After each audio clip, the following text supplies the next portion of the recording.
4, 3, 2, 1. Make it happen, Steve. Thanks.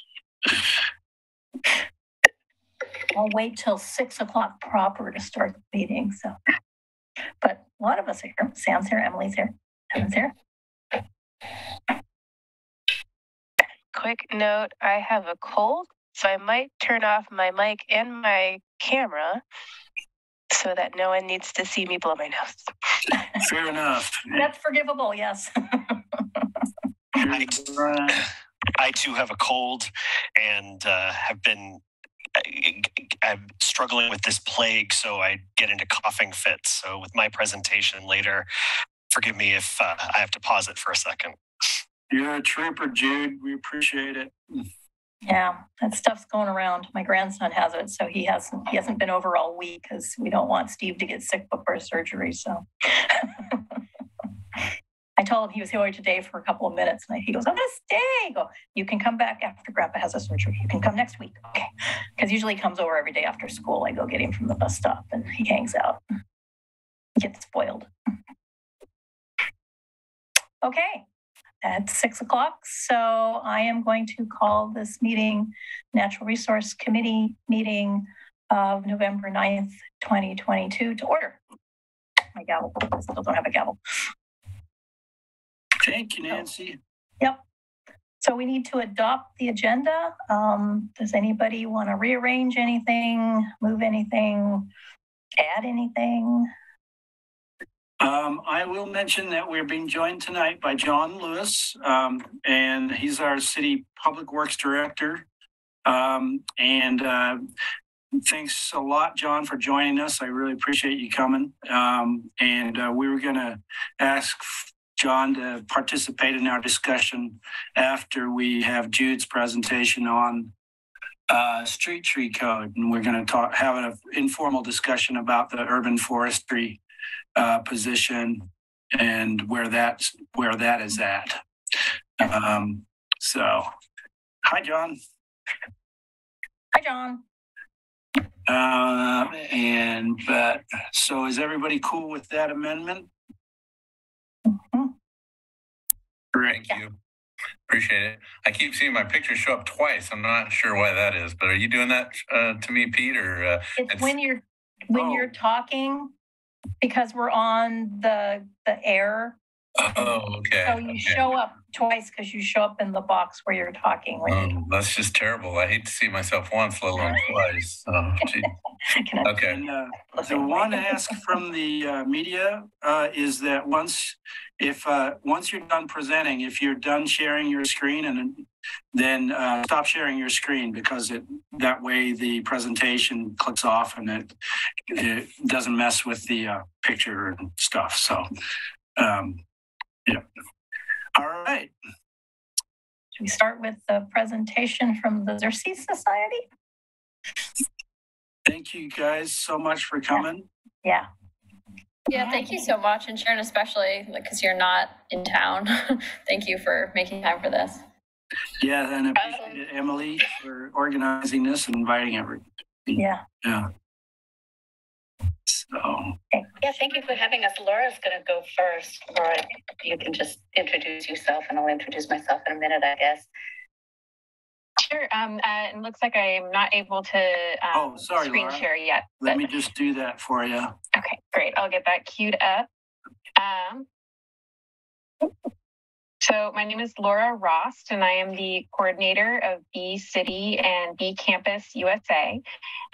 We are a program of the Xerces Society. And let me make sure, are you guys seeing the full screen? Not yet. Okay, how about now?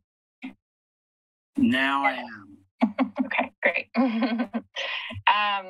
So I'm just here to tell you about Bee City and what our program is all about, and see if Oregon City might be interested in pursuing the certification. And Sharon and I will also touch on just some pollinator conservation topics and pesticide reduction techniques. So even if you choose not to pursue a certification like this, you'll have some ideas of what we recommend to help pollinators, especially our native bees. So Bee City is a program of Xerces, as I mentioned. We're celebrating our 10-year anniversary of the program. But the Xerces Society has been around since 1971. We focus on all sorts of invertebrates, everything from butterflies to freshwater mussels, beetles, and the monarch butterfly is something a lot of people know us for, and we work extensively with pollinator conservation. As you may know, pollinators are very important for plant reproduction. 85% of flowering plants depend on pollinators to fertilize them and help them reproduce. And we can thank pollinators for 1 in 3 bites of food we consume, and they provide over $1 billion of value to agriculture in North America. 30 billion? It says 30 billion on the slide, and you said $1 billion. Oh, I'm sorry, 30 billion. Okay. There are a number of driving forces for pollinator declines. We do know what some of the key issues are that they're facing. Habitat loss and degradation, pesticide use, diseases and pathogens, and many of these factors are related, and climate change. So a stressed species may be more susceptible to pathogens and diseases. Loss of habitat and poor nutrition can affect their ability to stay strong in the face of other threats. So all these issues kind of work together to cause their decline. But so Bee City and Bee Campus, our goal is to protect the 3,600 species of native bees that exist in the U.S. And we basically focus on the basics of what we need. We know pollinate what they need to succeed. That's the core of our program. And basically the tenets of our program are the same as the Xerces Society's Bring Back the Pollinators program, and really all of our pollinator work. The 4 things that we're focused on is planting native plants that bloom consistently throughout a growing season, providing safe nesting sites for bees, reducing pesticide usage, and spreading the word with the public. These are all very important tenets to really make a difference for their habitat and therefore help us with what we need from them, all those wonderful ecosystem services they provide. So an urban area can really be a wonderful place for bees. Many bees don't travel very far in their lifetime, so you don't have to have everything perfect for them to be happy. You can create little pocket meadows, rain gardens, just all sorts of different unique little habitats throughout your community that can provide for all those different native bees. And they nest most bees are solitary nesting and ground nesting. So their habitat isn't what you might think of when you think of saving the bees. It's not about installing a honeybee hive. It's about planting native plants that will just attract what's already in the area and help them thrive, help them get good nutrition, and help with genetic diversity by creating abundant habitat that they can move around and mix and mingle and experience all the little wonderful little neighborhood pockets of habitat you can create. And those stepping stones can become a corridor. So really, there's so many ways you can help them, and there isn't just one way to do it. You can really integrate pollinator habitat in many different ways. Just a little overview of Bee City and Bee Campus USA. This is a list of a map of our affiliates. The campuses are the little purple blue dots, and the orange triangles are the cities. So you can see we have a pretty wide distribution. It's kind of a population density map, but you can see there's little clusters. We tend to start seeing one Bee City or Bee Campus pop up, and then a bunch kind of end up showing up in that same area, which is great because then you have a network of people who can share ideas and resources. You can partner on events, learn what pest problems you might be facing and what strategies you can focus on to reduce the impacts of the species you're trying to not attract, and how you can avoid pesticides. So there's a nice network out there. We currently have 320 cities and campuses. We're in 45 states plus Washington, D.C. and Puerto Rico. And we're about 50-50 between our cities and campuses for the most part. And I just wanted to highlight here's the local affiliates that we have. So again, the triangles are the cities. So we have Sandy, Hillsborough, Tualatin, Wilsonville, and West Lynn. And for the campuses, we have PCC. They're mostly, I put them on the west side there because it's mostly their Rock Creek campus that's most active. And then Portland State University. And we have a couple more that are in the works, but this is kind of the local hub. So I'm including some photos of some of their projects for inspiration. There are many benefits to becoming a Bee City. Here's kind of a list of the more material benefits. We mail a welcome packet, which has books and outreach materials and just stuff to get you started. You receive access to an online affiliate portal where you can connect with other cities and campuses. We provide customizable logo and street sign artwork, so you can promote yourself as a Bee City and let the community know and celebrate. We provide quite a bit of continuing education opportunities, both online through webinars and then sometimes in person as well. And we also have a new promo kit program I'll focus on in a little bit here. And then you also receive consulting, free consulting from our staff. Sharon and our other pesticide team staff are here to support our affiliates. And we also have pollinator conservation staff that have lots of ideas to share. So we're here to support you in whatever projects you create. And then we promote your work. So we do social media, webinars, a blog.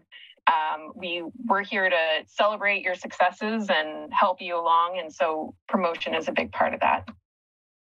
So just to continue on what I was mentioning about the promo kits, this is a new series we have as of this year.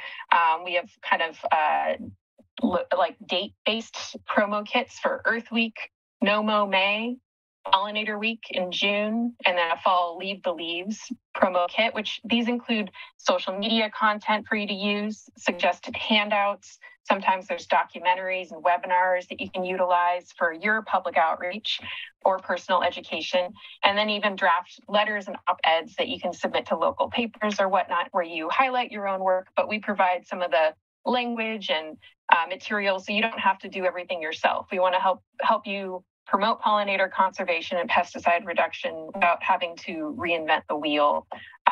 And we have as of last week, we just launched a pesticide outreach kit, which will continue to grow. Currently, we have 2 prepackaged presentations with notes, so PowerPoint or PDF presentations that you can share in your local community that we put together. So you can train your local community on how they can reduce pesticide usage. And then that pesticide outreach kit will continue to grow. We'll add more presentation modules over time. And we have tips for public speaking and all sorts of little extra goodies to help you with your work. Some of the less material benefit sort of qualities about becoming a Bee City is it's a way to really help bees and other pollinators in your area. It's a great way to build community. We have just amazing partnerships and collaborations that emerge out of these groups. Most of them are they're so integrated within the business community and nonprofits and schools that it's a great way to kind of bring parties together for a common cause and really create something special that really reflects your community and their strengths and interests. You can help improve food production in community gardens and small farms in your area. And of course, if we're reducing pesticides and planting native plants, we can create healthier communities that are greener and perhaps more walkable, perhaps safer. And as I mentioned, local businesses are a big part of what our affiliates do. They often partner with breweries and nurseries and all sorts of different groups to find, commonalities and support those businesses that are doing the right thing to support pollinators. And you get to become a part of our national network. So you can share ideas, get support and feedback. We're here to kind of work together so we can help each other do better. So a bit about the application process. And basically you pass a resolution through the city council and pay an application fee. You need to have a city department as a sponsor. and a committee needs to be formed. I'll get into the committee on the next slide. But the work can be carried out by city staff or volunteers. It can be a nonprofit. We're pretty flexible about how these projects are carried out. Each year, affiliates commit to creating a pollinator habitat project and doing one outreach event per year. And they are expected to develop an integrated pest management plan, which Sharon will get into a bit further. And affiliates, after they are certified, get a 1-year grace period before they have to report. So if you were to be certified in 2022, you wouldn't have to report until February of 2024. And that renewal report's kind of like a mini grant report. We have a template for you. So we tell you what sort of information we're looking for. And we understand that it's a process. You don't have to get everything right off the bat. We're here to help you improve and just create more pollinator-friendly practices and meet you where you're at and help you get better. And just to continue on with the Bee City Committee, this is a suggested kind of makeup for a city committee. I'd say the minimum number of committee members we'd like to see is on the low end would be 3, but ideally 4 for the low end. And then sometimes they're really big. Sometimes there's 15, 16 members, but we'd like to see a mix of some city staff at least, and definitely some landscaping or park staff, some people that are on the ground that know what pesticides are being used and what habitat is in place and are really involved, especially for that integrated pest management plan. We want to make sure they're aware and engaged with that process. And the committees are often made up of a lot of passionate volunteers. So it can be someone who's a retiree or a master gardener. All sorts of different people come and join, but it's a great way to kind of build that community support and actually get some of the tasks. It doesn't have to all be city staff that carry out the commitments to the program this way. And then we encourage you to recruit local experts on whatever sort of issues you're concerned about. There's just a lot of opportunities to kind of build these programs up and come up with a system that works best for you. So whoever you feel like would be a good local partner, we encourage you to bring them in. This is our fee structure for BC. It's the same for the application and for the annual renewal fee. It's between $100 and $500 per year. You do have a 1-year grace period then for that first full calendar year after you're certified. If the fee is an issue, we are able to waive the fee. We have a form that would just need to be filled out annually. This fee can be paid by the city or a nonprofit or an individual, whatever works for you. And just a bit about the many great projects that our affiliates choose to do. Here's a list of some photos and whatnot of mostly local examples. So on the left, we have Westland's mulching party. They had some pollinator habitat. And on the right, we have some volunteers with Tualatin's Bee City Committee watering native plants that they installed. And then another commitment I mentioned is that, or I'm not sure if I mentioned, we request that you create a recommended list of native plants, but the Xerces Society has regional native plant lists, pollinator plant lists. So you're welcome to crib off of our lists. But we just encourage you to come up with a list of plants that you recommend for your area that's posted on your website, just to help your community members have an idea of what they can do to participate. And this is also can act as a list of what you recommend for city staff to incorporate when they're landscaping. Regarding pesticide reduction, one of the other commitments, in addition to that IPM plan, a lot of our affiliates choose to do extra stuff to reduce pesticide usage in their communities. There's many ways you can do this. Just signage can be very effective. Letting people know this is a pesticide-free landscape, and involve kids, have them participate and make signs, and just try to be welcoming and educational with pesticide reduction. Let people know what's going on and why things may look a little more chaotic, if they're natural, allowing some aesthetic damage if it's, because, these are ecosystems that you're putting in. So you want animals to be utilizing those plants. So a more natural little wild landscape signage can go a long way to educating people as to why a landscape looks the way it is, and letting people know that it's cared for, though it may look a little wilder. On the left, we have Agnes Scott College, and on the right is Hillsborough's, one of their community gardens. For outreach and education, our affiliates come up with an amazing array of ideas, everything from trivia nights to open house sort of garden tours around their community. They have photography classes, they create apps and participate in parades. On the left, we have a picture of a family enjoying the tabling display at Hillsborough, one of Hillsborough's pollinator education events. And on the right is Beaumont, Texas, their Bee City committee participating in one of their local parades. And, you know, there's many ways you can expand. You don't have to keep things contained to just Bee City sort of things if you're looking to go further.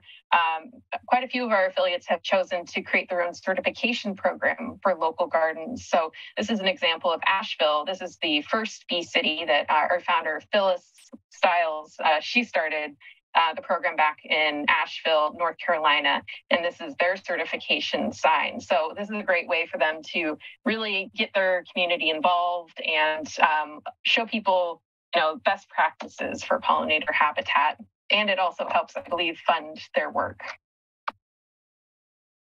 So the other neat projects our affiliates have done, this is an example of some garden designs that Howard County, Maryland has put together for their town, or county rather. So they have suggestions of plant types. They note what's deer resistant. They have a picture of a featured pollinator that they're trying to encourage in these habitats. And they list what sort of habitat this would be appropriate for. So they created, I think, about 4 different modules of suggested types of habitat. So I just wanted to share this as one of those neat ways that you can kind of expand on the basic commitments of Bee City and really make it reflective of what your community needs and what you want to see in your community. I mentioned the signage. One of the commitments is public acknowledgement of being a Bee City. So that is creating at least one permanent sign in a prominent location and having an online presence. And that's both to help us network together, but also to let your community know when they see those signs, they know where to go. They can find you online and they can figure out what you're doing and how they can get involved. This is a picture of Newport News, Virginia, with their brand new sign. For that reporting and renewal fee commitment that I mentioned, this is a sampling of what Tualatin and Wilsonville's annual reports look like. These are available online under the Our Work drop-down menu thing at bcityusa.org. So you can check out all these reports. And yeah, there's just a lot of amazing work happening all over. So I encourage you to check those out. And we have plenty of free resources. If you go to Xerces.org to our Pollinator Resource Center, you can click on the map for our area and see what sort of regionally specific resources we have. It's all free. And then on the right, we have a link there for Bee City USA's application page for Bee City, where we have free application resources, everything from printable bookmarks and brochures, a draft letter of support if you choose to go this route. And then you can preview the application and the template resolution. And then we even have some PowerPoint presentations you can see that kind of walk you through the process. Just real quick, I wanted to note we have some upcoming webinars. Next week, we'll be doing the story of Wilsonville, Oregon, and their great work around integrated pest management. You may be aware they had a bee die off years ago, and they've just really done a lot to try to improve their community for pollinators. So we wanted to highlight the good work they've done. And this winter, we'll be relaunching our regional affiliate meetings. So those will be continuing to happen on a rolling basis. And here's a photo here of Tualatin's Bee City Committee, or rather taken by their Bee City Committee that's city staff on a mulch pile. So if you have any questions, feel free to reach out. You can email me at laura.rost@xerces.org or go to bcityusa.org. And with that, I will pass it off to Sharon. Okay. Well, I just want to, first of all, say Laura, as our obesity coordinator is just fabulous. She's probably one of my favorite colleagues. She is incredibly friendly and approachable, as you can see, and really service oriented. So she's just a wonderful person to have in this job as the coordinator for B City and B Campus USA, because it's really about all these affiliates and all the work that they're doing. And we help kind of keep the vision alive and provide resources and all that kind of stuff. But anyway, if you do become a B City, I think you'll love working with Laura. She's just absolutely great. So I'm mostly going to talk about the IPM plan and why. Laura already touched on why, but I'm just going to add a couple more reasons.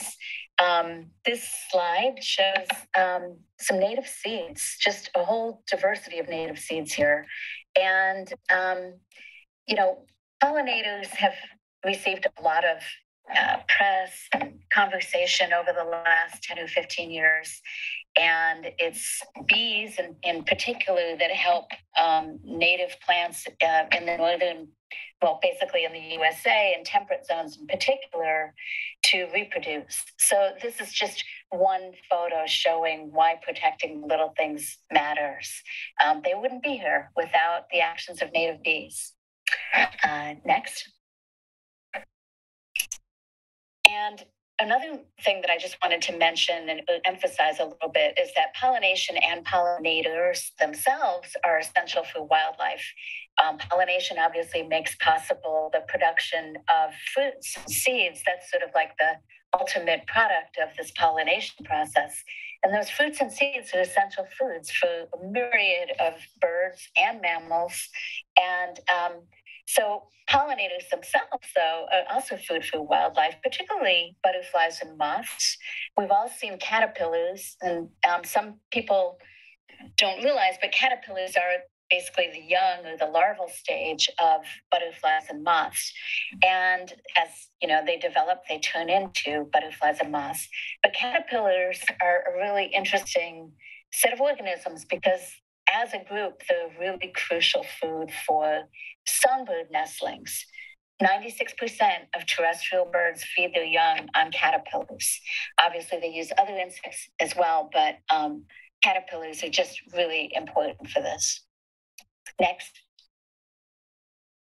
And finally, I just really like to emphasize this point that connection with nature is so important, but many people, especially people in cities, are actually experiencing this unprecedented loss of connection with nature. It's actually been given a name called the extinction of experience by our founder, Robert Michael Pyle, who was a butterfly enthusiast. And this loss of interaction with nature actually is connected to deteriorating public health, well-being, and then also a reduced affinity for nature itself. But conversely, connection with nature supports the development of curiosity, experiential learning, and even spiritual well-being. And studies actually have connected the amount of urban green space that people have available with the more that they engage in outdoor activities. So there's a lot of benefits for people as well. Next. So I'll go back and talk a little bit about what and how to develop this IPM plan, which is probably I don't know if it gets more questions, some of the other pieces of BC USA, but basically we ask affiliates to develop an IPM plan, an integrated pest management plan, and that's designed to prevent pest problems, reduce pesticide use, and expand the use of non-chemical pest management methods. Now, the commitment is about developing a plan, but some communities do have policies. And I think both can work. when I look at the policies, I tend to notice that they tend to be broader guiding documents, and the plans tend to be more detailed instructions. In either case, neither really is of any help unless these are living documents and if they're respected. In other words, the plan or the policy has to turn into a program. What you don't want is to have a plan that just sits on the shelf. So to make a plan a program, IPM, integrated pest management, needs to be a priority in hiring, training, work plans, and also be an ongoing element in development as the city grows. Maintenance, obviously, of city parks and other public lands in the city, and also communications efforts with the residents of the city. Next. So there are different definitions of IPM. There are 3 examples here that I show. I'll give you just a couple of seconds to kind of look at these and see if you can see the common concepts in them.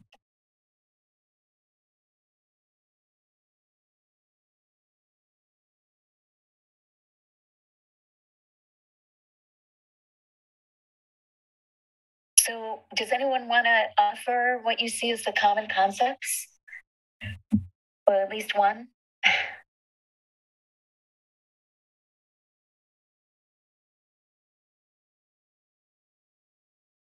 Don't all speak up at once.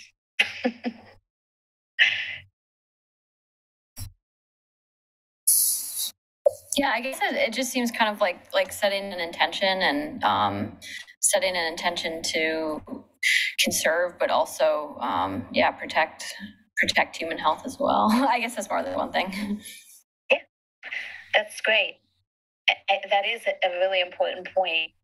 And I'll add, I guess, that a lot of the concept behind IPM is to focus on eliminating the underlying causes of pest outbreaks, so ongoing chronic pest problems. And so eliminating those underlying causes, as much as possible, it's not always, possible to do it completely. But by doing that, we can then achieve the goals of safety and lower impacts to our resources, including pollinators and people. So just a couple of things to think about. Yeah, we can go to the next one. So IPM does work. Studies have shown that strong IPM can significantly reduce not just pesticide use, but also pest incidents and complaints over time. For example, we have 3 examples shown here. One at a Bethpage State Park golf course, which is in New York. Over 9 years, they looked at pesticide reduction and the user experience, essentially. And what they found is that over 9 years, they were able to reduce what they call the pesticide environmental impact rating, which was sort of a conglomerate rating of pesticide risk to the environment. You can actually find this online, kind of a score. And they reduced that score by 50 to 95%, which meant that they were increasing safety to the environment. But the areas that were managed in this way had similar quality and similar satisfaction ratings by users to the conventionally managed areas. So it shows that you can really achieve a pesticide risk reduction without sacrificing user satisfaction. Another example for structural stuff by the National Park Service, they permanently reduce their rat populations by doing some simple common sense things, filling rat holes with concrete, changing the design of garbage cans, and increasing the frequency of garbage pickup. So sometimes IPM doesn't have to be really super difficult. It can be common sense things. And then the U.S. General Services Administration, they manage U.S. federal buildings. In looking at 55 federal buildings over a 10-year period and using IPM in those buildings, they actually reduced the number of cockroach complaints by more than 93%, while eliminating the use of spray insecticides and reducing solid insecticides by 95%. So that's a really great outcome in a structural situation, a public health situation, actually, of how IPM can really work. Next. So I want to talk a little bit about what's involved in a well-executed IPM program. First, I want to emphasize the importance of a written plan. And why is it important that it be written? Why go to all that trouble of writing it down? I believe that a written IPM plan or a written policy creates a common understanding of what's acceptable and what's not. And it's a foundation for building a strong IPM program. The IPM planning process is essentially a decision-making process, kind of like a development planning process. So it's good to start with good examples. There are a lot of good examples out there, but we recommend you ground your decisions in your own community. Next. So we also recommend that people start with the end in mind. I don't know if any of you ever read that great book that was kind of out in the early 90s called 7 Habits of Highly Effective People. I might be dating myself, but this is a key principle that was mentioned in his book that I've never forgotten. So just a couple of examples of starting with the end in mind is that you're going to need to consider the goals in this IPM plan. Are you including all city lands, including city buildings? Or are you just including landscapes like park landscapes, including street trees or just parks? Things like that have to be decided at the outset. Goals are super important. We recommend that you focus on desired outcomes. And a couple of examples here: increased safety and habitat for pollinators, protection of human health, improved water quality. These are the types of goals that we see in good IPM plans. And why is this important? Again, these underlie everything else. And getting agreement on these up front makes it a lot easier to develop specific strategies around pest management. Also, the world is always changing. We have emerald ash borer in Oregon now. So difficult decisions that we may need to face in the future can be made a little bit easier if we have shared goals. These serve as a touchstone and a reminder of our community values and priorities. So those are a couple of things to think about starting with the end in mind. Another thing is who's responsible for this program? We believe that a good IPM program has a centrally designated coordinator. This doesn't necessarily have to be like the park supervisor. It can be somebody else in the city, but having a coordinator who can work with the city leadership, the public, other departments, maintenance staff, contractors, etc. The coordinator should have a really good understanding of the full environmental and social setting and the ability to form good relationships and communicate with all the different parties. But of course, there's responsibility for all these other parties too, especially city staff. So clear expectations for maintenance and ground staff combined with regular and informative training and the equipment and tools and budget to do the job is also essential. So, and other staff, who might be in the budget department of the city are also important because if trained a little bit, they can contribute to the IPM effort because they can contribute to prevention and reporting. Next. So, another important aspect is thinking through what your pests actually are, your known or hated pest species. And we recommend as you think through this, think carefully first about what you're calling a pest. Is it a species that is truly causing damage to the ecosystem or a public health threat or causing damage to assets such as structures? Or is it something that's mostly a nuisance that is sort of has a cultural negative connotation, but generally is harmless to the ecosystem or city assets and doesn't pose a public health threat? So one example, dandelions, not the most popular species, undesirable from the point of view of some people, but really not causing any real harm. So when I provide this recommendation, it's partly because nuisance species don't necessarily merit the attention or the risk that might actually result in pesticide application. So once you've kind of figured out, okay, what are the real pests that we need to be more worried about, and investing some effort to fully understand the pests' habitat needs, habitat preferences, life cycles, this really pays dividends. It allows you to investigate the effective non-chemical prevention and control strategies and to plan for ongoing monitoring or inspection. And then in addition, good plans think about and incorporate action thresholds that might warrant an intervention, such as a pesticide application, in the event the prevention strategies are insufficient to manage the pests at tolerable levels. So the example that you see on the left is actually from the Wilsonville IPM plan, and it contains all of these elements that I've talked about. The action thresholds don't show on this page because they're in a different section of the plan. Next. We also recommend that as part of the IPM plan that the group that's developing the IPM plan, and we recommend that there be a stakeholder group involved in this, make decisions about pesticides up front, what you'll allow or what's disallowed. You can kind of look at it from either angle. Again, using those goals can be really helpful in this process. And this step, taking the time to do this step can really result in some big changes. For example, in San Francisco, over 10 years, by implementing this step, the city of San Francisco experienced a 97% reduction in the amount of high hazard ingredients it was applying on city lands. So this can be something that can really have an impact. Next. And then another really important aspect, and this is not something that can really, you can put it into words, but it's more important to put it into practice. This is sort of a behavioral thing. Excuse me.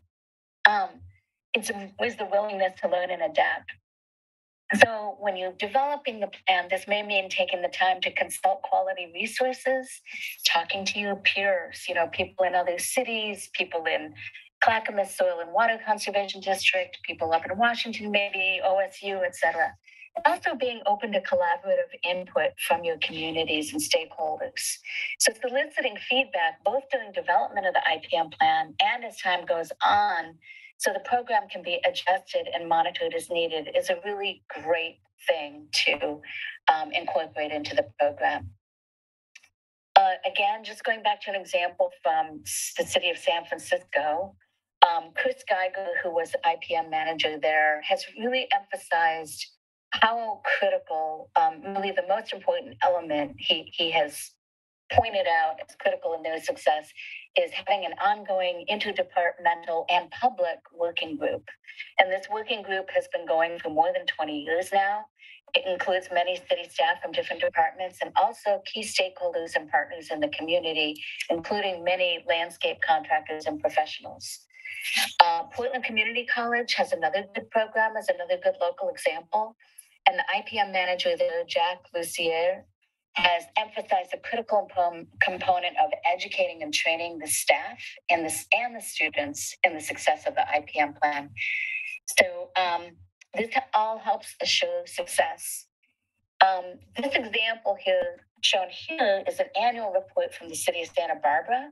And this is a great mechanism for monitoring the IPM program, putting it out there and having transparency in the community, and then discussing and soliciting feedback on your IPM progress for the community. Finally, of course, ongoing and sufficient funding is important. Prevention mechanisms can be very cost effective, but sometimes there's a need for landscape redesign, training, and other investments, especially in the early years of the IPM program. So recognizing this and providing adequate funding will also help achieve success. Next. So wrapping it up, what contributes to a strong IPM plan program is formalizing and institutionalizing your commitment through a written plan or policy, and then having involvement by the administration of the city, the staff, and stakeholders, incorporating safety and that's safety of the public, safety of your staff, and then also the health of pollinators and other resources such as aquatic systems. Having this all grounded in a good understanding of your ecosystem. We all live in Western Oregon, understanding our trees and our native habitats here, whether it be like what's it, Camassia and on the bluff, or not Camassia, but the bluff over at Kanema, or whether it's the sort of like Douglas fir tree ecosystems that you're going to find in Waterwood Park. I live here too, just so that you know, so I know the city pretty well. But having an understanding of the ecosystem, an understanding of the pests, prevention, monitoring, and interventions that you might need for those pests. And then reducing the pesticide risk by making really clear decisions.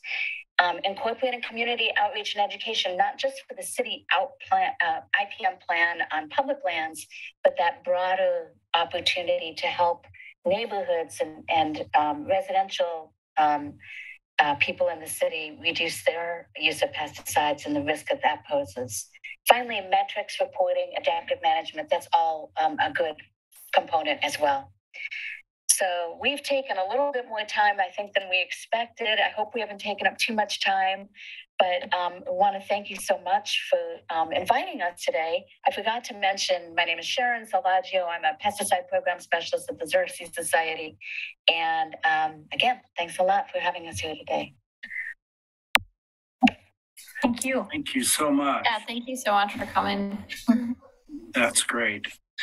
Lot to take in and digest, and great information and resources. So we'll have to talk about how we want to incorporate this into any plans that we have as a city and a committee moving forward. And it sounds like you guys are the go-tos as far as resources for the application process.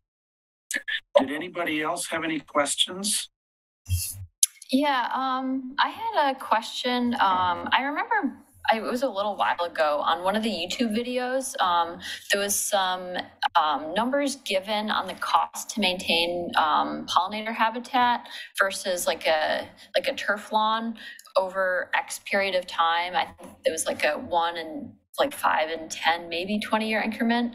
And I'm wondering if you have any of those numbers either accessible. I've looked on the website and I couldn't find any, but I know that study exists. So I just, yeah, because the studies that I think were cited there were saying that, you know, the long-term cost is much less than maintaining turf lawn when you install pollinator habitat. So I think that's, yeah, that would be really cool to see. Because I think, yeah, I think I know which one you're talking about. That came from sort of a life cycle cost assessment for installing a native meadow versus maintaining it in turf. And that was done on the East Coast. So it's possible it could be a little different here, but I can provide you with that report. I know we'll get those. And then Laura, you've got, there was a recent blog about the economics of the city, right? I don't know if you can summarize that. Yeah. It's that one's aimed at bee campuses, the economic benefit of becoming a bee campus. I'm hoping we will have something for bee cities in the future, but currently I don't have a study to point to on that. But we do know that oftentimes with installing pollinator habitat that there may be a higher upfront cost, but then potentially lower long-term costs in general because you're planting something that doesn't need to be changed out all the time. It's not like pansies, you know, that you're rotating and adding new ones each season. You're putting in stuff that either is going to be self-seeding or something that might be perennial usually. So there may be higher costs for installation up front, but once those plants are established, they're likely to need less water and less maintenance over time. So that is one thing to consider is labor costs might increase, but you may see a drop in other costs like procurement. So it's definitely something that I would say it helps to chip away at that sort of stuff and kind of do a test site and see what your costs are and see how landscape staff feel about the process and troubleshoot. And you don't have to do it all at once. It really helps to just, you know, start where you're at and just try to improve and just start, you know, with best practices going forward. We're going to focus on these easy native plants. You don't have to go for something super challenging. But just stuff that's easy to propagate can be a great way to save costs too. But yeah, we have lots of guides on our website of plants that we recommend that are going to be easier to grow and more widely available. I had another question real quick. we have some areas of the city that are, when you're doing planting, you are required to only use native species. Are there superior pollinating plants which are not native? Yeah, there's certainly plants that can be beneficial. We recommend native just because native pollinators have co-evolved or co-adapted with those species, so they're more likely to have the nectar and pollen nutrition that and the timing for the time of year when they're going to need those plants.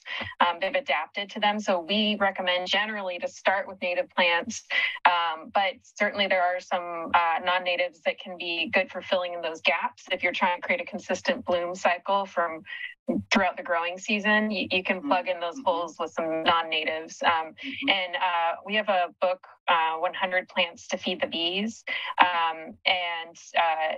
In that book, we recommend, it's about 75% native plants to North America and then 25% non-native. So there are some we do recommend from time to time, but in general, we at least with Xerces try to really focus on those natives because they're a lot, they need someone to advocate for them. Those non-natives tend to be a lot easier to find. But we really do need to, if we can, focus on those native non-cultivar species. Mm-hmm. Also for butterflies, in particular the moths, the lepidoptera, they often have really tightly linked habitat needs with native plants. Like some of them will only lay their eggs on certain species, like the monarch is a great example, right? They almost exclusively use milkweed plants. But when you start looking beyond monarchs and looking at other butterflies, you often find similar things that, that they will only lay their eggs on a few species, and then often they'll nectar on a broader suite of species. But anyway, so to support their reproduction, that's another reason why native plants are often really critical. Thank you. That's been really, really great, really interesting. Exciting possibilities. Emily, yeah. Yeah, a question about the integrated pest management document. So once that document is formed, is it protocol for Xerces to review that document? I know it's I've read at least looked at a couple, I think Eugene has one, it's under 50 pages long. They're really long documents.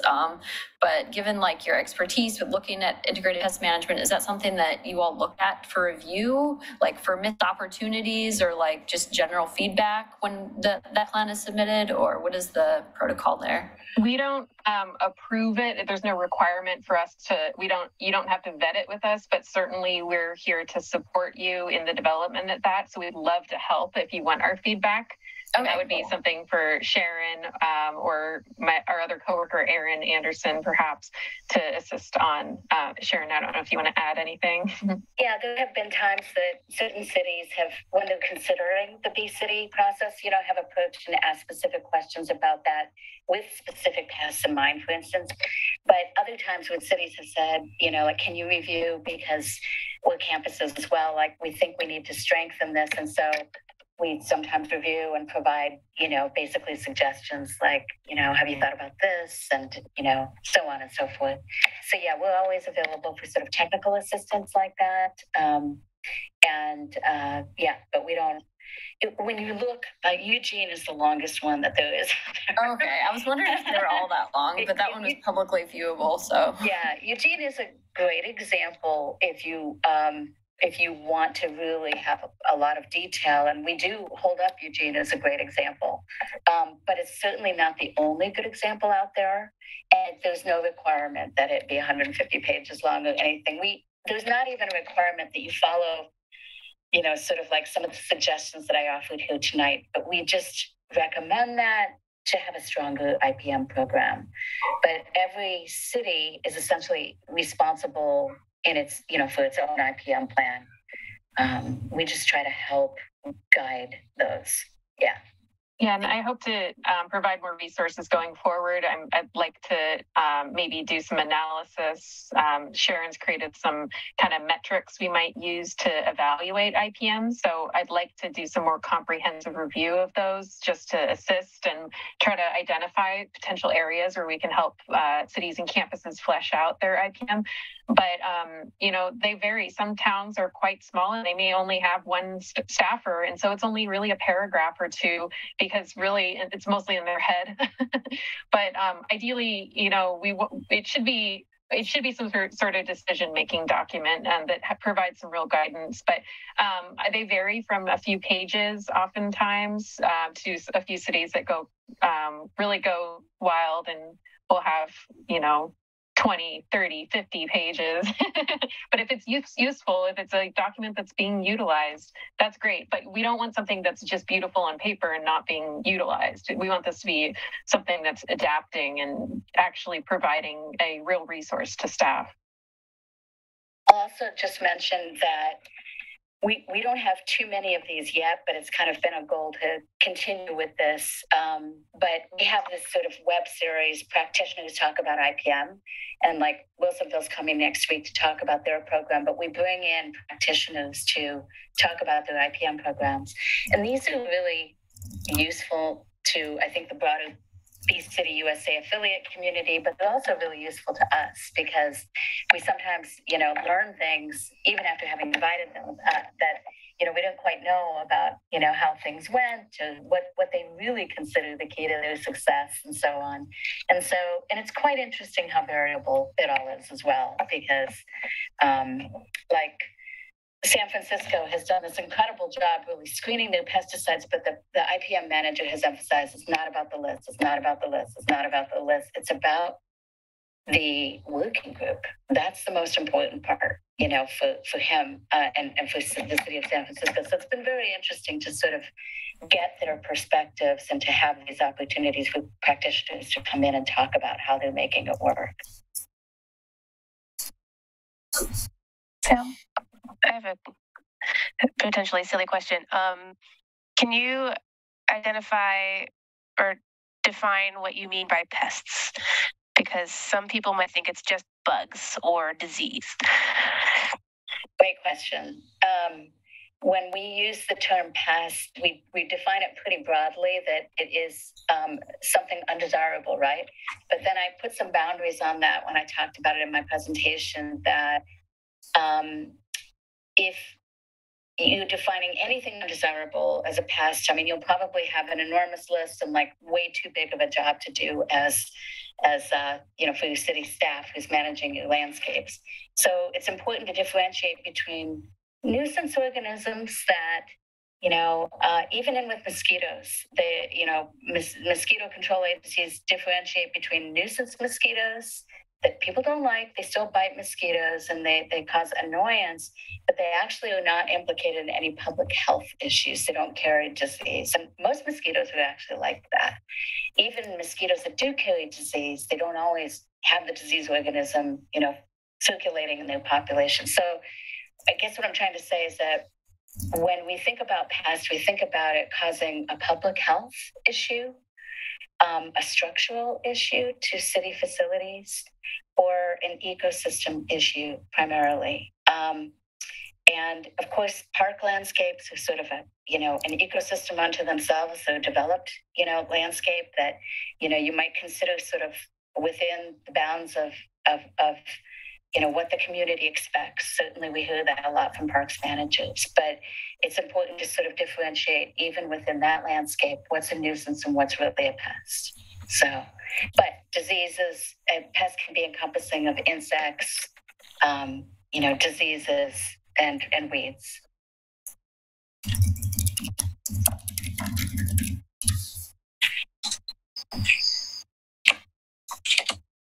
Any other questions? No, I think we may have questions afterwards, but I'll be sure to compile them and send them along. Great. Thank you very, very much. So this is great. You're welcome. Thanks so much. Thank you so much, Laura and Sharon. Yeah, thank you. This was wonderful. Really appreciated it. And again, I'm sorry if we took too much time. No, it's okay.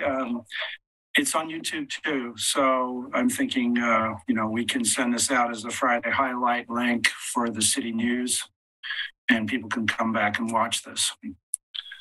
Yeah. Great. The movie stars.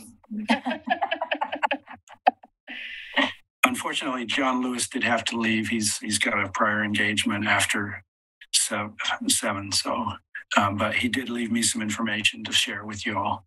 Okay. I saw you leaving. So. Yeah. Well, you two are welcome to stay if you want to listen to the rest of the meeting, or if you want to leave, we won't be insulted if you decide to do that either. So yeah, that's totally. I really appreciate your attending the meeting. All right, I'll head out then. Thank you so much for all your time. I really appreciate it. Thank you. Thank you. Thank you so much. Bye. Thanks. Have a great evening. You too. I hope I didn't tell them they should leave. Public comment, I don't think we have any members of the public here. So should we move on to new business? And the street tree minor code amendment is the first thing up there. Thank you. And I'd like to introduce Jude. If he hasn't been introduced to the Natural Resources Committee before, Jude Tadeas is our one of our 2 new assistant planners. And he is a real dynamo. Unfortunately, he's been ill, and I really appreciate him rallying for this presentation. So best of luck, Jude, and you might want to let him know a little bit about what you've been working on. Great. Thanks, Pete. Yeah, if I sound a little, if I need to pause to cough or something like that, forgive me. I'm doing the best I can here. But yeah, so I'm going to go ahead and share my screen here, and then so you can kind of look through my presentation. I don't think, because this project sort of came from the Natural Resources Committee, that I'm going to be telling you a whole lot that's new. So I'm going to pare some of this down a little bit, but yeah, hopefully it will be interesting and informative, especially as we apply the feedback that we got from the Natural Resources Committee, and as we push the program forward through the normal process. So let's see here.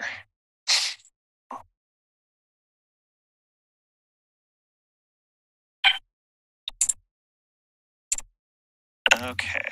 Can you all see that? No. Okay. Let's take a look here. Now I can see it. Okay.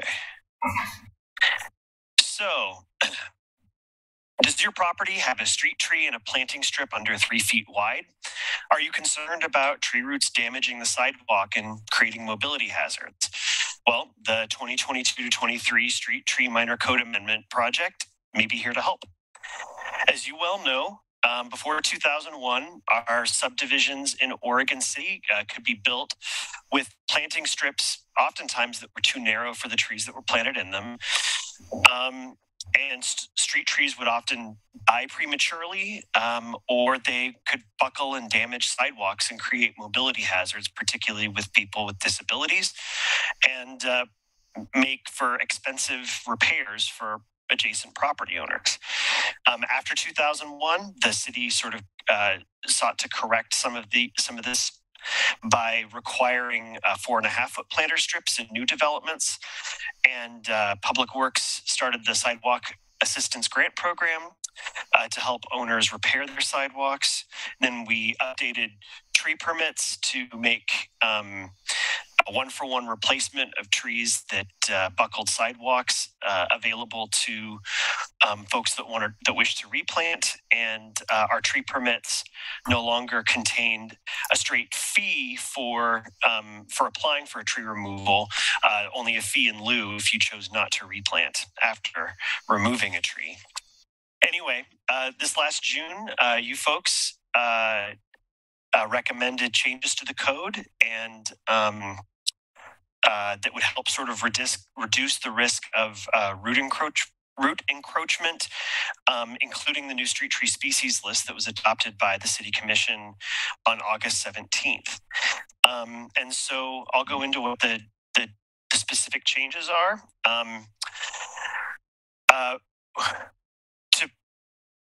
The replanting requirements for trees removed from planting strips 3 feet wide or less are being removed according to the new code that is going to be considered. We're planning to remove fees in lieu of replanting for planting strips 3 feet wide or less. The new code will clarify an aspect that wasn't clear before, specifying replacement tree caliber size requirements for diseased or hazardous trees that are removed from planting strips wider than 3 feet. So we didn't specify that you needed 2-inch caliber replacement trees for diseased or hazardous trees. So that's becoming clarified through the new code amendments. And we're also going to continue to encourage and allow property owners with strips that are 3 feet wide or less to replant appropriate trees from the newly adopted street tree species list, and continue to allow and encourage them to designate trees that are already in their front yard within 10 feet of the right-of-way as street trees, as replacement trees for ones that they want to remove in strips this narrow. So those are the aspects of the project that that involve code changes, and we anticipate the impacts being damage prevention to infrastructure like sidewalks, streets, and utilities to help prevent mobility hazards for particularly for people with disabilities, and then reduce cost barriers for property owners to remove trees that may pose hazards. So our timeline, we're currently in autumn 2022. I know the weather lately has felt maybe a little bit more like winter, but we're still in autumn, of course. And at this point in the game, we are in our public information campaign where we're doing monthly eTrails news blasts, the trail news articles, the project webpage, and comments, which I will show you after this, show you what's kind of been set up. And so far, we've registered a few comments. So that's what's happening now. In winter 2023, we're going to have some legislative hearings. And then in the spring, we anticipate the City Commission making a decision whether or not to adopt the proposed code changes. Like I said, we've received some comments already on this project, and you can kind of see what the feedback is. It's kind of varied. But we don't have a ton of feedback yet. And as you can see at the bottom of the page here, this is the city website for comments. If you remove the dash comments at the end of the URL here, that's the Street Tree Code project site. So there's that. And so yeah, with that, I can show you the web page. Let me stop sharing here and then move over to the web page.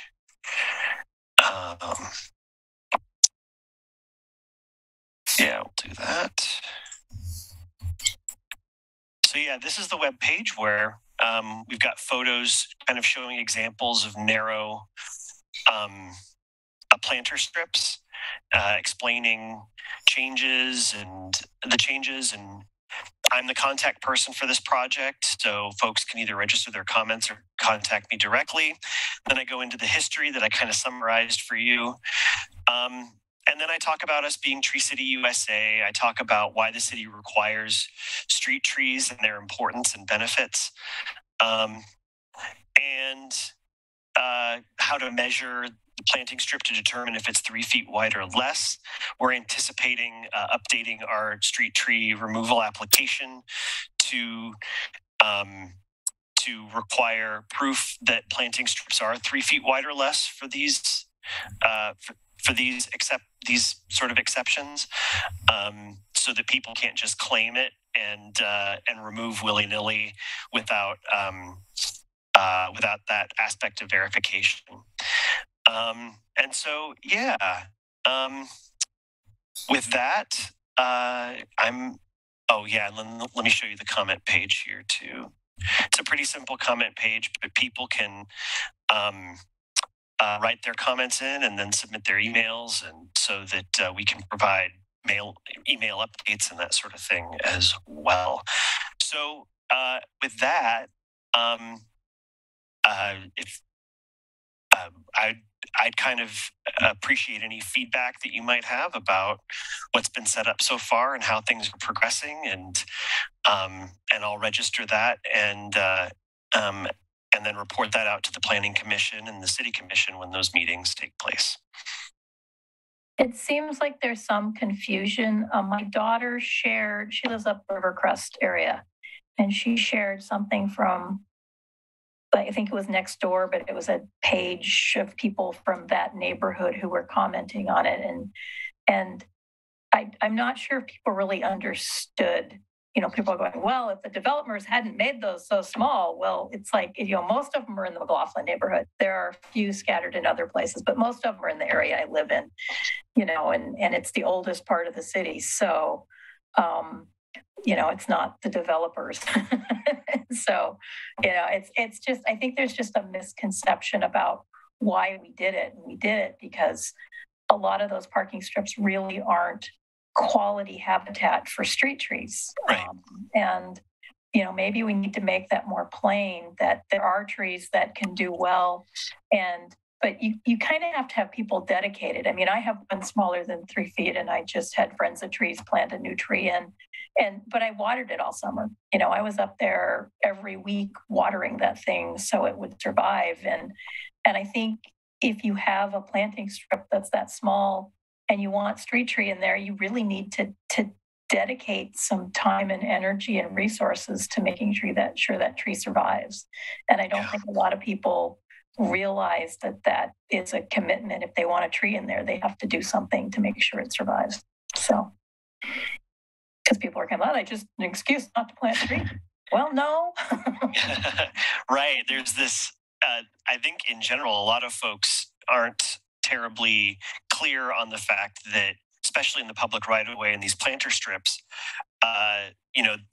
even though it's public right of way, they're still responsible for the upkeep and maintenance of that stuff. And so I think that is also a general kind of misconception that, if it's public right of way, it's not my responsibility. And that's, and a lot of folks learn the hard way when their sidewalks buckle. And so, but I appreciate that input. I definitely think that clarifying that there are suitable replanting options for 3 feet planter strips is really important. And personally, I processed a couple of tree removal applications where folks had these narrow planting strips and did want to replant. And so I just encouraged them that the new street tree species list is in large part, for other reasons as well, but it was in large part chosen, for this is one of those reasons. And so, I think that emphasis is important to kind of communicate going forward. I agree with you. Yeah, Sam? I was going to say, maybe part of it that might help the confusion is to say it's not required, but it's not, I don't want to put words in the city's mouth, but to say something along the lines of it's encouraged. If you want to do it, you are allowed to do it. So something along the lines of it's not required, but you're allowed. Maybe that would help get over that hurdle of it might sound a little bit too much like we don't want trees in this space. Maybe that's the impression they're getting. But what we're trying to say is we're not going to mandate it, but it's allowed. Mm-hmm. Does that make sense? If there's better language, let me know. No, I completely agree. Like in the slideshow, I mentioned that we're still going to encourage people to replant appropriate trees for those planter strips. And on the city webpage that I showed you too, like I go into the importance of street trees. On a couple of our other tree related web pages on the city website, we talk sort of more in depth about that, but I summarize on that page why street trees are important, the benefits that they provide property owners in the city and community in general. Excuse me. Anyway, but yeah, I think that maybe putting that emphasis further forward might stick in people's minds a little bit better too. And maybe the fact that they do need to take a little bit more care with trees that are in those really narrow strips compared to trees that are in like 5 or 6 foot wide parking strips, because there are water nutrient. Right. So, and just to speak about water, so trees that uplift sidewalks are looking for water. So that's why they do it, or that's how they do it. So if you're only watering your lawn, which is across the sidewalk, that's where they're going to go. But if you're watering right where they are and you're watering deeply, then they're not going to try to look for it elsewhere. They're going to find it where they need it.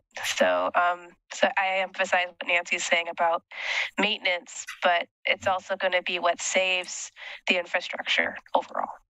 That shallow watering that you get from surface irrigation is what's going to cause buckling, both sidewalk and street. That's excellent. I think that point about maintenance, I think I might add that to the webpage about this, and with the section about with the section maybe talking about like how you can prevent sidewalk buckling, how you can help prevent sidewalk buckling. I wouldn't want to guarantee that, but how you can help it for sure. Yeah. And promote the survival of the tree, of a healthy tree. I was one of the the Friends of Trees. They planted my tree, and so I volunteered to be an inspector this summer and go around to a bunch of different trees and inspect them to see if they were mulched and being watered and stuff. And with the exception of the person whose owner died, everybody was doing great. So, it's kind of unfortunate. And one of the neighbors was taking care of some of our other trees, but didn't have a hose long enough to reach the new ones that had been planted. So great. I'll have to see whether they made it or not. I hope they did, but. Emily, go ahead. Oh, go ahead. I think you've had your hand up for longer. No, that's all right. I would say we would want maybe encourage them to plant trees, and if they don't want to plant trees, we can encourage them to put a pollinator garden in. Mm-hmm. Oh, I like that idea. That's actually exactly what I was going to say. So, yeah, thank you, Pete. I did both. I have a tree and then I have all kinds of flowers planted. And my new thing is native species. Somebody gave me a bunch of lupin seeds and camas seeds, and I spread them under the tree because it was nice bare dirt. And I had these beautiful lupin plants coming, and then Friends of Trees came to mulch my tree, and I was like, they were going to tell me to pull the weeds out. They went, oh, lupins, they add nitrogen. This is great. So that's great. That's also is kind of a demonstration, a little bit. When people walk by and they see what other people are planting. Yeah. I have people going, I love your garden. I go, well, since it's up here on the street, everything, I either dug it out of my yard or I got it for free. So if somebody picks it or steals it, it's like, oh, well. But it looks really good, so I like the idea though. Trees or pollinator gardens or both. Yeah. And I think too, just like the financial reasons behind why people might choose to not replant a large tree. Most people can, trim the bushes or pull a couple weeds out at the end of a season. But, trimming a tree is something that requires a lot of like potentially money and investment long term. So I think that offering like some resources on low cost, kind of maximum yield, pollinator habitat, native habitat, whatever, could be really, really helpful. And then maybe also some resources for where to get those, because I've been talking to a lot of people in my neighborhood about gardens, because we have a little demonstration garden in the front of our house with native plants, and there's little names on them, and we've been getting questions about it, and people don't know where to go. A lot of the plants that you find at Home Depot or Lowe's or any of the kind of big garden centers that people know about, they don't have a lot of native plants, but there are some really, really excellent resources. Sarah Plants in Southeast Portland does a huge amount of native manzanita and pollinator plants. Xerces Nursery, Bosquedel, of course. So yeah. Mm-hmm. Yeah, and there's a new vendor at the Oregon City Farmers Market who has a lot of natives as well. Not all natives, but a nice selection of plants that you're just not going to find other places. But they do really, really well here. Like, not only are they native and excellent for pollinators, but a lot of them seem to be xeric too. Like, certainly the ones at Xera, and it's kind of nice too, because like Bosquedel has a lot of shade plants, and Xera has a lot of plants for sun. And so between the two places, and certainly if you incorporate other nurseries, I think all the different microclimates are pretty much accounted for. Mm-hmm. Those are great resources that we currently don't have on our website. So something we can think about updating. Might be something if we're going to do a bee city or promote the use of pollinator gardens and stuff, that we actually provide the citizens with links to different local nurseries and places where they can get the plants that they're interested in and the seeds. Yeah, and I think just not for actually like buying the plants. I mean, of course that, but also just information resources. Like Xera has a huge section on their website, which is their retail website, but they don't actually sell plants on it. It's all information, and there's a huge section for Willamette Valley natives. So we're so lucky that there's so many plantsmiths in our area that have already been doing all this really amazing work. Mm-hmm. You mentioned Xerces Nursery, I think, or something. Yeah. I'm sorry. Can you repeat that? Did you have a question about that?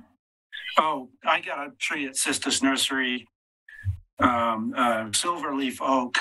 Oh, yes. I just got one of those this past year from there as well. They're so beautiful, aren't they? Yeah. And it's it's doing really well.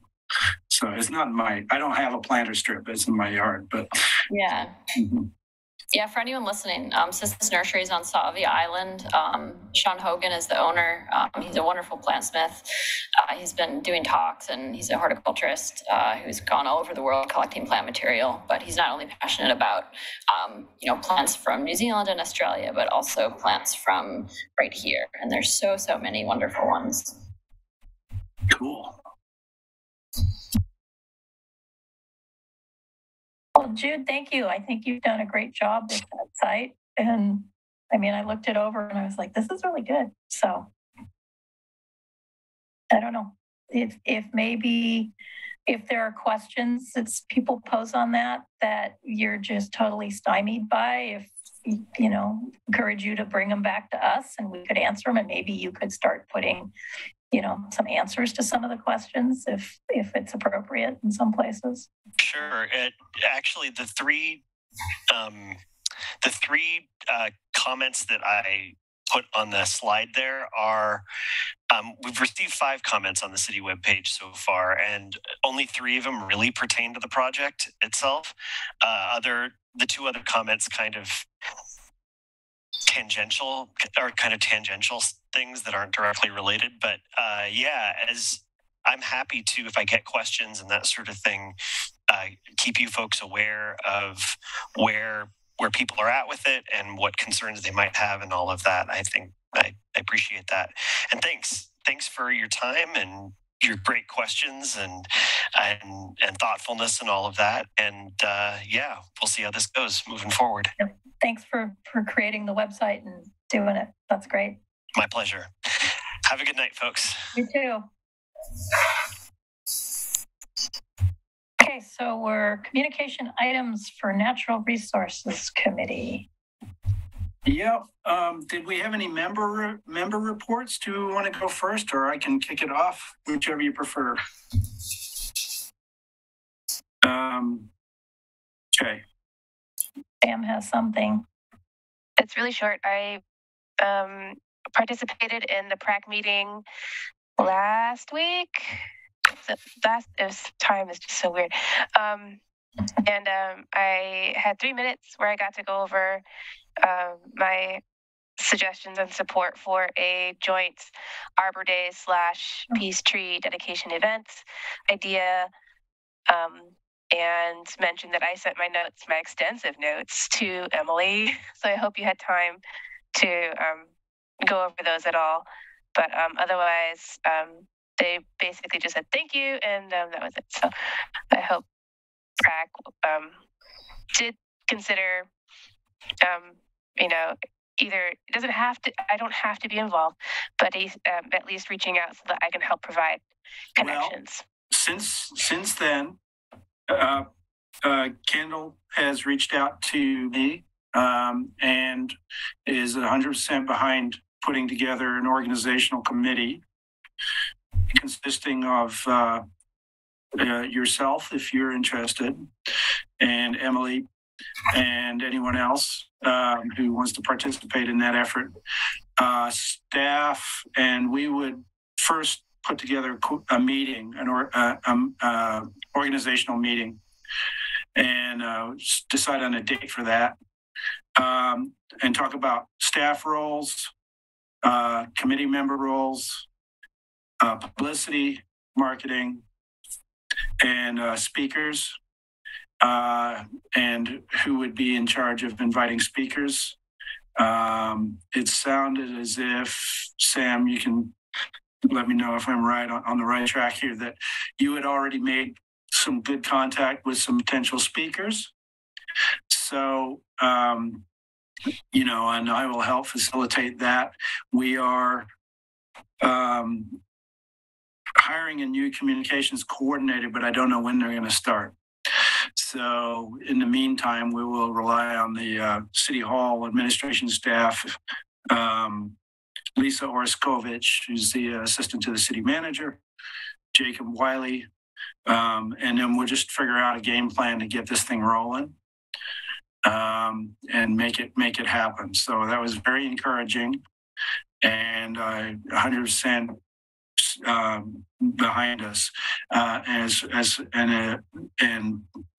providing support for the care that the tree needs as well. So I think it's on the right track, but we will set up a meeting soon. That's great. Thank you. One more thing to add that I think John Waverly mentioned. They do have a sign already, which is great. They must have gotten it before they ran out of signs, and they have plans to put it in, although I think they might want to wait until the dedication ceremony, but they do have that, so that's okay. Good. Yeah, I was worried that we missed the boat on that one, but I'm glad I'm so glad it exists. Got it. Yes. Yep. Yeah, and they've had it for 2 years, I guess. So it's just been kind of sitting there. I think they had an event planned. They'd mentioned, which you probably know about, but then COVID happened and then it was canceled. So there was something that was supposed to happen. This is great. Great. And I also encouraged PrAC and other city staff that attended that meeting to visit the Gladstone tree, which is at the Gladstone Nature Park, since it's so close. And they also did an excellent job, in my opinion, about how they installed it and set up protective barriers around it, and then integrated other meaningful components to it. So right. Oh, and the other thing that Kendall said was that we would probably want to report back to PrAC on the steps that are being taken and what we've accomplished, and what role PrAC has, what role NRC has in terms of showing up and boosting support and volunteerism. So, That's great. Sorry, Emily, you're muted. Oh, sorry. I think they I can't remember if it was Kendall. Someone had mentioned, like, Sam, if you wanted to come back potentially and like spend more than 3 minutes on this to, speak to the PrAC members, that you would be welcome to. Hey. Yeah, happy to do that. Just send me a date when that's good. Yeah, we'll do. And I can be more coordinated than a bulleted list. But I don't want to give too much then, because I can just keep adding ideas. That's kind of how I am. So I think it's good to just kind of, I'm really happy to coordinate with you, Emily, on developing what we should discuss in that sort of context, so it's more meaningful and helpful. Yeah, that'd be great. It'd be fun to go visit too, the one in Gladstone, just to get some visual input. Yeah, and there's a organization called Friends of the Nature Park at Gladstone. Yeah. Yes. Yep. So like they gave me their card and they said, yeah, just let us know and we'll happy to give you a tour. We can speak to the people who conducted the event and get ideas and connections to either materials that they used or the ceremonies that they conducted and even the speakers they had. So that way we don't have to invent everything. We can incorporate the good ideas of our neighbors. Yeah. Yeah, sounds great. Great. I have a really, really, really brief thing to report. The heritage tree that we approved the nomination of last meeting, the house has been sold. And when I was walking by on a Sunday morning, I think it was the week before last, and they grabbed me and said, the house has been sold. And the people who bought it because of the tree, and they loved the tree. And when I told them it was going to become a heritage tree, they were all excited. So, yay. So there's good news. Yeah, and I just wanted to add that we talked about, when you told me that, we realized that we should probably have them not go through the process again, but at least fill out through another application form. Okay. So that when it goes to the city commission, it's not confusing. Okay. And that it has their signature on the consent. The neighbors are supposed to be out or on the 15th. So, and I think I met the new owner, but I didn't meet her, but there were people out there looking at the house and measuring things. So I'm pretty sure that were the new people, but I didn't want to go and pose and understood. My dog would be paranoid about people. So if you all are cool with this, I was still going to just drop it in the mail with an explanatory note and say, hi, we talked about, having you sign off on this so it's official, and we're really excited, and the NRC is still supportive of the designation, of course. Right. And then that way I can take it to city commission. Okay. Yeah, and I'll talk to them when they move in too, and tell them that there's something coming in the mail for them. Yeah. So maybe it arrives after the 15th. I don't know you should be able to figure out the name of the owners, because that's got to be public records. So yeah. But yeah, that'd be great. I just thought it was exciting that the people who bought it were all excited about the trees. Yeah, I thought I'd put it in the mail rather than can be like, I'm the city, here's your forms, fill it out. Yeah. But anyway, yeah. Great. Okay, so what's next? Any other member reports, or I have a few other things? Okay. Emily? Yeah, just kind of a follow-up with the Bee City stuff. I've been emailing with Melissa at the Parks and Recreation Department, and we've been talking, kind of looping Sharon and Xerces into potentially doing a pollinator talk. The date hasn't been set, but as part of the Mayor's Monarch Pledge, Melissa had reached out about having like the city host one potentially at the pool hall. I know Oregon City Parks Foundation has also been interested in at doing pollinator habitat, like with their garden at, in McLaughlin. And so we're meeting, I think next week to talk about that, which is exciting. Yeah. They're thinking about handing out seeds too, which is always fun. Doing some poppy seeds. Great. And then I guess for anyone else listening who's the Friends of Trees is doing planting this Saturday at Rivercrest Park from 9 to 1. So anyone who wants to plant trees, pre-registration is required. So sometimes they fill up, they don't have enough tools or, drivers. They're going to be planting all over the city. I think it was like 200, maybe 250 trees all over Oregon City, but they're starting Rivercrest at 9. And I don't think they'll be at Rivercrest for that whole time. So if you're interested in coming to the event, show up when it starts, because otherwise everybody will be other places. Yeah, I just went to that site and signed up. And I got a confirmation, so it's still open. Yeah. But I'll be there and hope to see some of you. Yeah, I hope to make it too. What else was I going to add? 1 second.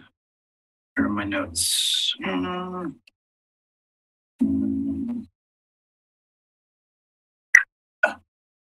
Okay, yeah. So unfortunately, John had to leave. He wants to come back. He anticipates that there would be a lot of questions that you ask once he's given you his update about where the city is going with this arborist position, which will be based in the Public Works Department. That's the current plan, but I don't know a whole lot of the details. So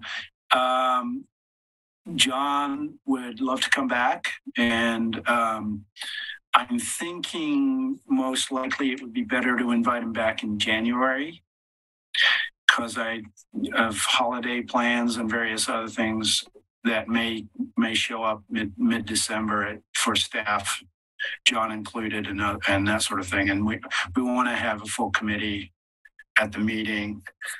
Potentially, we're considering canceling the December meeting as well. And I wanted to get your thoughts about that. I don't have a whole lot of new updates other than what we talked about with the peace tree preparations and setting up an organizational meeting for that. Other than that, there's not a lot of development activity at the moment, and I haven't seen any NROD applications come across that, are like mitigation oriented, that would coincide with a meeting at all. And I don't anticipate much into December. So that's that. The final thing I wanted to mention was normally there's been no call for annual reports from boards and committees this year from the city recorder's office. It might change. I haven't heard anything, but with the elections and everything else, and there's been a lot of focus on, getting the new city commission assembled and that sort of thing. So anyway, in spite of that, I think in January, we want to have a work session for our work plan and evaluate what we've gotten done, which is a whole bunch. And I'm very proud of it, and you, and what we can look forward to in 2023, because I think we're going to have a pretty full plate.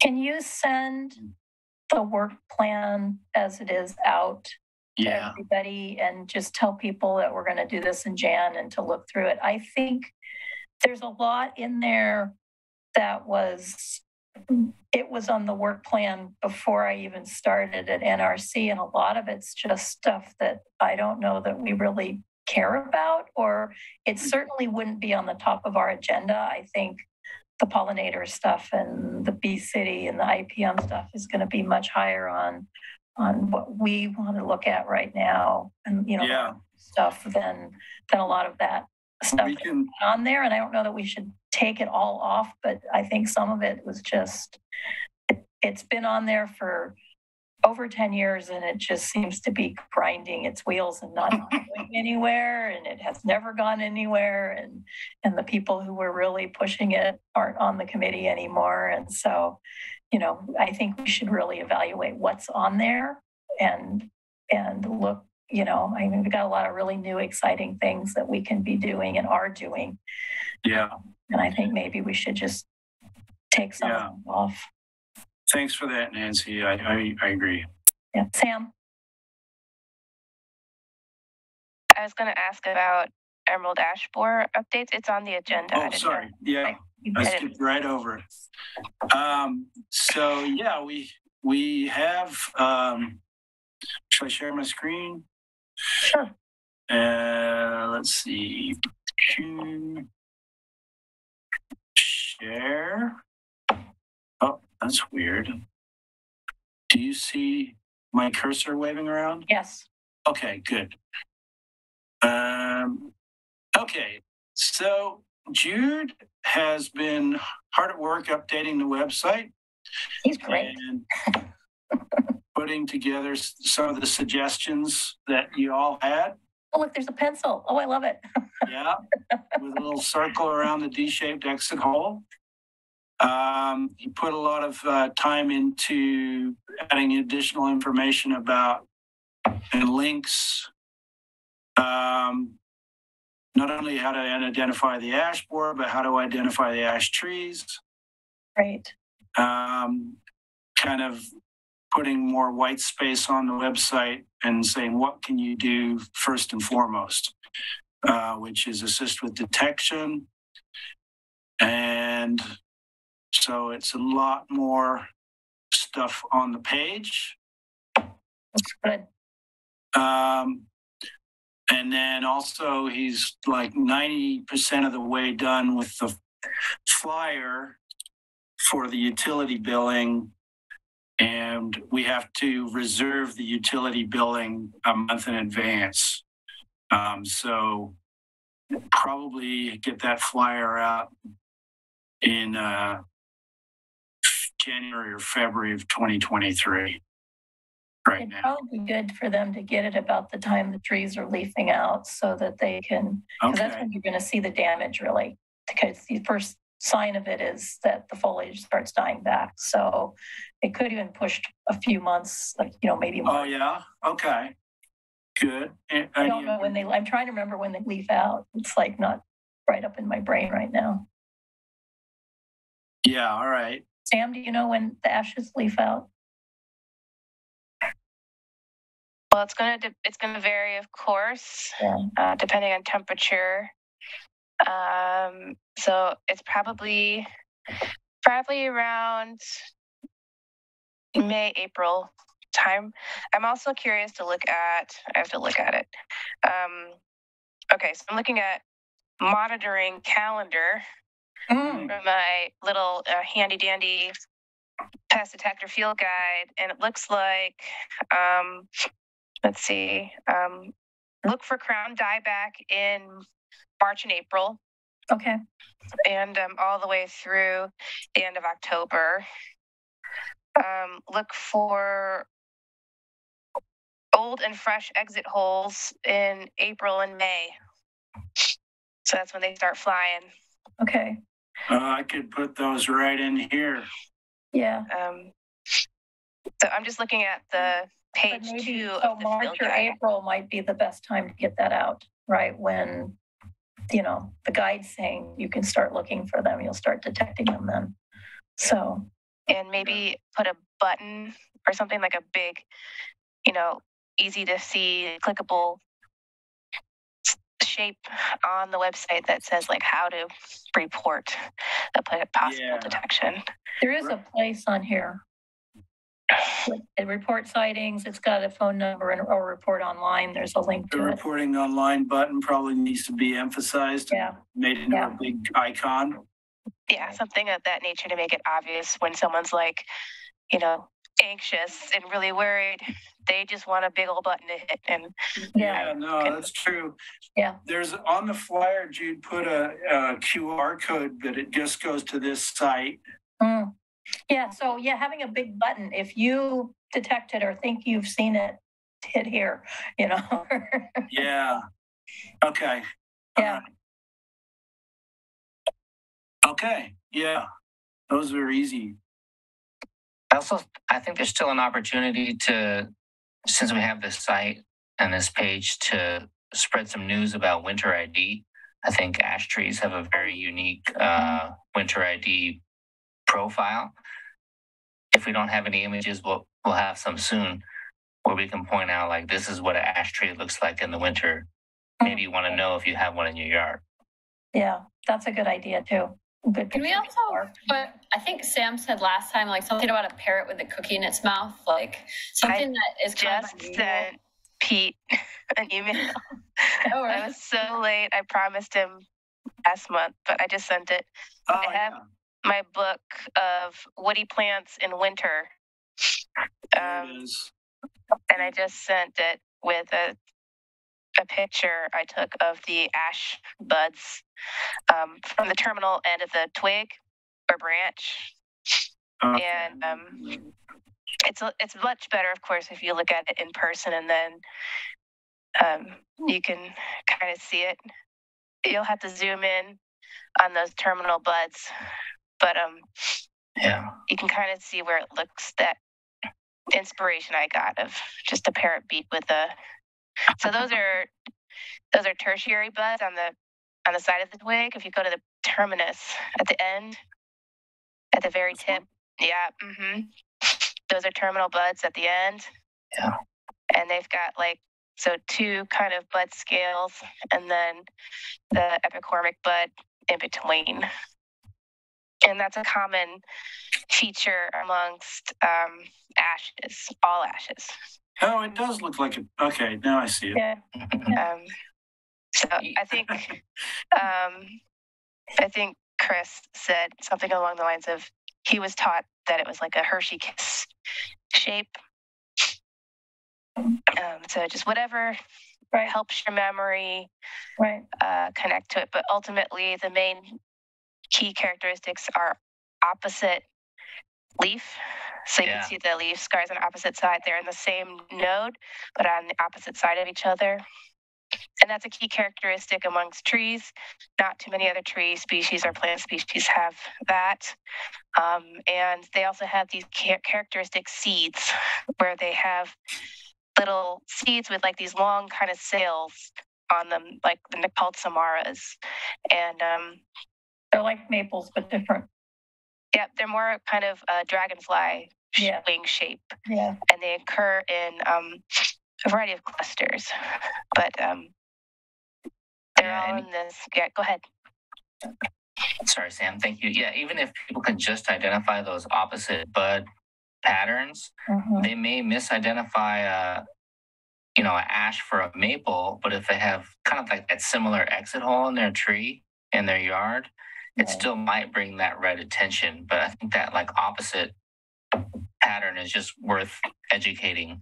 That like if you have an exit hole that looks maybe even anything like this, or you have a deteriorating canopy and your tree has opposite buds, like maybe just ask the city for help, Right. Just for and this winter put months. A picture of the samaras up because they are characteristic and they do hang around on the tree in winter. A lot of times you'll have a completely bare tree, but when you look up in the branches, you can see those fruits that are left in there. Yeah. And it goes, oh, yeah, that's an ash, not an oak. Because the bark to me looks very much like an oak. Because I was in a place where there were oaks and ashes with the predominant trees, and I was going, and then I looked up going, oh, yeah, okay, never mind. Yeah, so easy to mix up unless you focus on that. But And then the opposite is because oaks don't have alternates, so. Yeah. Okay, I'm right. I'm just sending a quick email to Jude with this info. Yeah. And please send it along with at least or I think our gratitude for how much work Jude has put in. I know we've all said this, but I want to say it just one more time. Yeah. And he's done so this much. site is awesome too. So he's doing awesome work on our website, which really needed it. Yeah. Okay. I will. Thanks, guys. Okay. Very good. Well, I think that's it. I think so. Sorry, one more thing. I don't know if this is the proper time to bring this up, but I guess let's freshen our minds. What do we do, like, if B-City is something that we want to like present to other committees, or like bring to PRAC, for example, or the CIC? How do we do we vote on that, or how would that work exactly? Yeah, you guys can make I mean, you basically agree to, direct staff to contact Kendall and get in touch with PRAC, and, and then get in front of him and make the presentation, or ask those folks to come back again, perhaps, and give that same presentation. I don't know if they could. It would. Yeah, I did ask Sharon, and she said that that's something that they could do, and also potentially to CIC. I mean, I know that it's a grassroots thing, and I would be hesitant to present it, I guess, directly to park staff without having substantive community engagement, Fair enough, yeah. In advance, because I know that the park staff is really tight on funding and personnel already, and so I couldn't expect them to make up for all of that potential work that would be involved. Yeah, so Bob LaSalle is the chair of the CIC, and I would get in touch with him and introduce the topic, introduce you guys, and say this is really important event coming up that PRAC and NRC is supportive, and staff is as well. And we would love to get in front of the CIC and talk about it. And they love that stuff. Okay, I'm on CIC, and I know Bob, that shouldn't be too hard, but I guess I just wanted to, because a lot of, I think the NRC has a special expertise in this, and I think coming to the CIC, with some kind of, if we could vote on it, or just so that the CIC knows that there's science behind it, and that other parts of the city are invested in this potentially. Sure. I think it'd be a great idea. I mean, I really do, because the city commission just voted on the monarch thing, and the best way to support the monarchs, we were looking at those different ways, and a lot of it was pollinator gardens, and then the IPM stuff is crucial to promoting the monarchs. So it goes right in line with what the city commission just voted on. So, I'll leave it up to you all to decide how you want to show. Do you want to vote to promote this idea, and make sure you take it to PRAC and take it to the CIC, and we can make sure that we get a lot of people on board before we just go. I mean, we could develop a thing to go to the city commission, a memo to go to the city commission saying we support it. But I think it'd make a lot more of an impact if it was supported by a lot more than just the NRC. Yeah, I agree. And I think also just getting foot soldiers because I think a lot of, there's some physical, work that would need to be done to not only plant, but to maintain these areas, and just having a sense of scale, I think, to go in and to give commission or anybody, who would be in a position to make a decision about something like this, a sense of scale, I think would be helpful. I'd like to comment kind of in the regard of if we bring this to a greater body,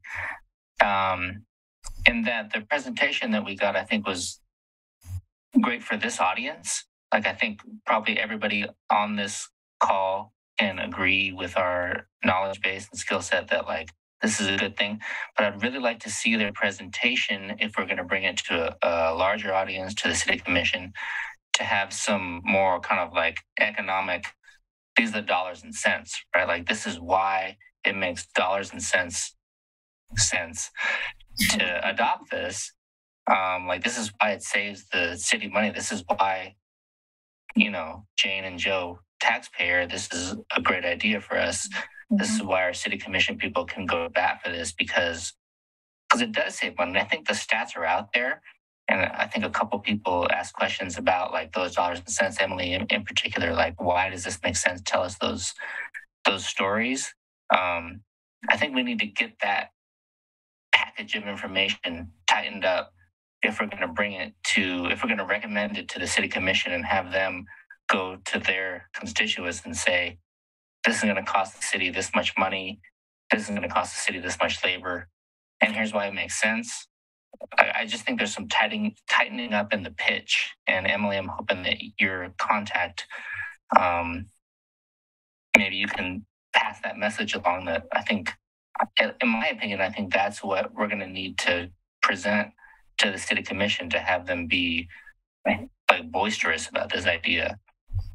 Yeah, I think, as you said, that there are studies about this. I think that, Karen's response was that it depends. There's studies of meadow habitat on the East Coast, and that's going to be different from, urban pollinator gardens in the Pacific Northwest. But I think that there are, just a lot of kind of like we can maybe look at an aggregate of studies and kind of discern some general messages about the types of habitat that we might be replacing and see, because the savings are really just the long-term savings. And so I know that there's a lot of, maintenance that kind of needs to be done for the parks, but this could potentially save a lot of money, I think. And I mean, just speaking from personal experience, like we don't have a front yard and, it's already, we don't water. I mean, we water like twice a year during heat waves. And a lot of the areas that the city,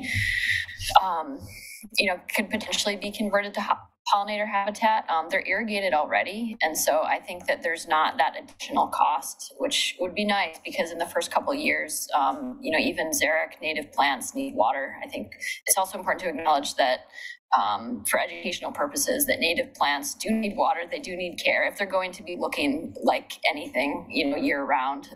And so, I'll talk to Sharon about that as well, because I think, getting a cost benefit analysis and maybe having a specific park in mind or a specific area and kind of crunching the numbers there would be useful.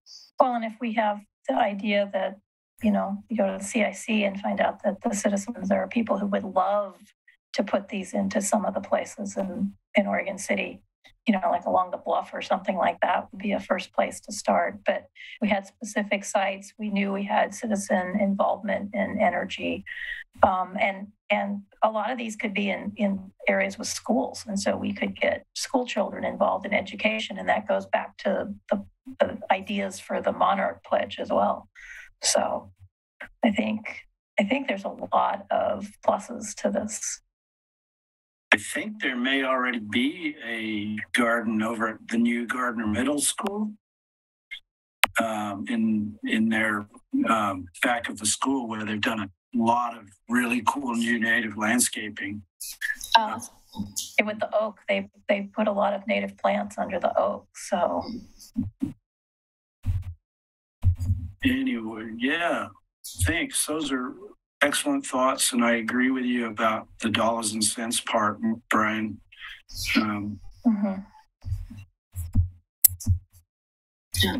Cost benefit, always a nice thing, even if it's qualitative, There's got to be a lot more studies that have been done on the West Coast too. I mean, given how long a lot of places in California and Eugene have been doing this, there've got to be people who've done those studies. Well, thank you, Emily, for your participation on the CIC and PRAC as well. I think it's a really nice integration, and we're lucky to have you. Thanks. So do we want to vote on anything? I'm not sure what we'd be voting on other than we think this is a great idea. And I don't know that we need to vote on that. I think. Yeah, it doesn't sound like I'm hearing consensus, and then it really is just me sending out a draft to you all. You can take a look at it, make any changes you want, and then send it forward to the CIC or give it back to Emily to take to the CIC? Yeah, I'm happy to facilitate in any way. I did ask Chair, not specifically about the CIC, but if we get more presentations, they've been so gracious with their time. But they said that, yes, they could, present to multiple committees if there's the need and the want there. They might want to make it a little bit shorter for the CIC, though. I'll definitely, I can convey that. Not that I didn't love every minute of it. I thought it was fascinating, especially even the IPM part, which we've talked about before, really is something that I'm glad to hear they're promoting at the city level. Yeah. And have done it before. So do you want to draft something, Pete, and send it out to us all, and we'll get back to you? And will do. Okay, great. Thank you. Thanks so much, Pete. Sure. Does anybody have anything else to say for the good of the order before I adjourn us? No, but I think we've talked through a lot of good stuff tonight. So yeah, it's been thanks for your participation. Yeah. Okay, I call this meeting adjourned. Thank you.